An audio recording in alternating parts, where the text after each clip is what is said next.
Eto, 10 payo sa mga gustong tumanda na malakas ang katawan. Okay, sa mga medyo nagkakaedad na dyan.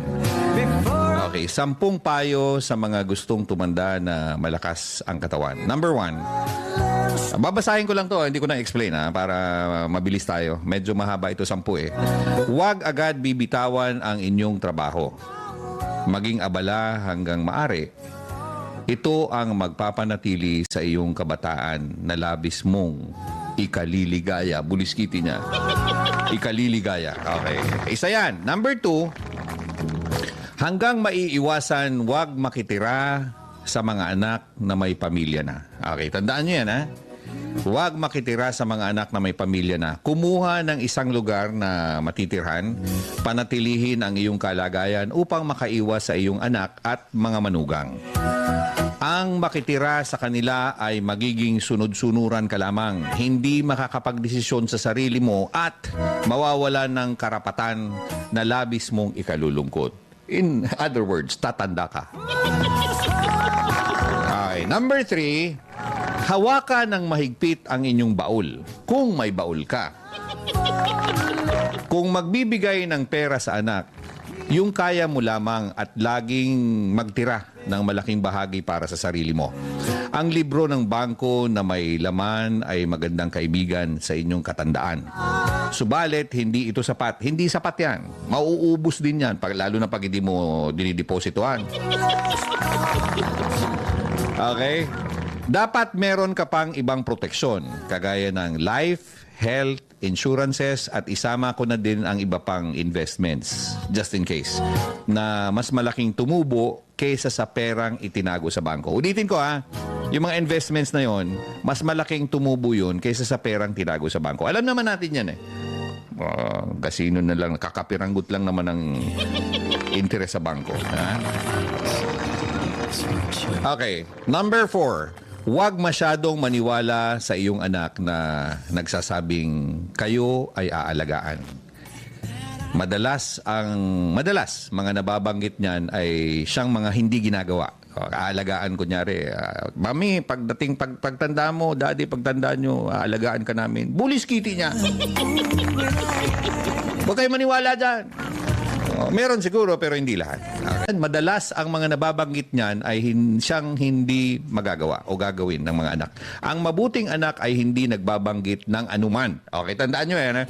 Ang mabuting anak ay hindi nagbabanggit ng anuman. At ang masamang anak ay kailanman hindi tutupad ng pangakong binitawan. Buliskiti, ang bigat niyan. Number 5, upang manatili kang masaya, panatilihin ang pakikipagkaibigan at magdagdag pa hanggat maaari. Humanap ng mga kaibigan na mas bata sa iyo. Di ba? Matanda ka na, kinakaibigan mo pa matanda rin. Huwag na. Humanap ng mga kaibigan na mas bata sa iyo. Ang matatanda ay malapit ng mamahinga at ikalulungkot mo ng labis ang paghahanap ng kapalit. Kung ang kasama mo puro matanda, sooner or later, may malalagas dyan. O pag nawala yung isa, malulungkot ka. Diba? Madidepress ka and, so on and so forth. Tatanda ka. Okay? Sumali sa mga magagandang asosasyon, grupo, kooperatiba o apostolada. Number 6, maging maayos, laging maganda. Ito maging maayos, laging maganda, malinis at mabango. Ang katandaan ay hindi dahilan upang ikaw ay maging madungis at nanlilimahid. Sila ay di dapat mandiri sa'yo, kaya pangalagaan mo ang iyong sarili. Di ba? Pansin nyo yan? Pag matanda na, amoy lupa na. Minsan nga amoy suka pa. Wag naman, wag ganun. Okay lang kung amoy asin. Ano amoy ng asin? Di ko alam, amoy bawang, sibuyas, Diyos ko. Okay, mga misis yun. Number 7, maging abala sa paggawa ng kabutihan sa kapwa. Asikasuhin mo sila para asikasuhin ka din nila ayon sa law of ripple effect.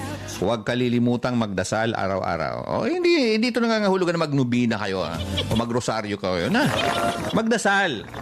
Magpasalamat. Lord, thank you Lord. Yun ang pinakamagandang dasal. Number 8. Number 8, huwag panghimasukan ang bahay o ang buhay ng inyong anak. Ulitin ko, huwag panghimasukan ang buhay ng inyong anak. Hindi sapagkat anak mo sila, ang lahat ay magugustuhan mo. Ang lahat ng magugustuhan mo ay magugustuhan din nila. No, no, no, no, no, no, no, no. No, no, no, no, no, no, no. Alalahanin mong nagbabago ang panahon. Okay? The constant change. Number 9, huwag. Ito huwag ipagyabang ang iyong katandaan. Hindi sapagkat ikaw ay lumilinya na sa 80 ay napakarunong mo na. Minsan nga may 1-year-old lang, mas magaling pa sa'yo.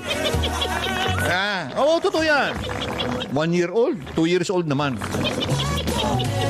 Isa-isip mo na hindi mo taglay ang lahat ng karunungan sa mundo.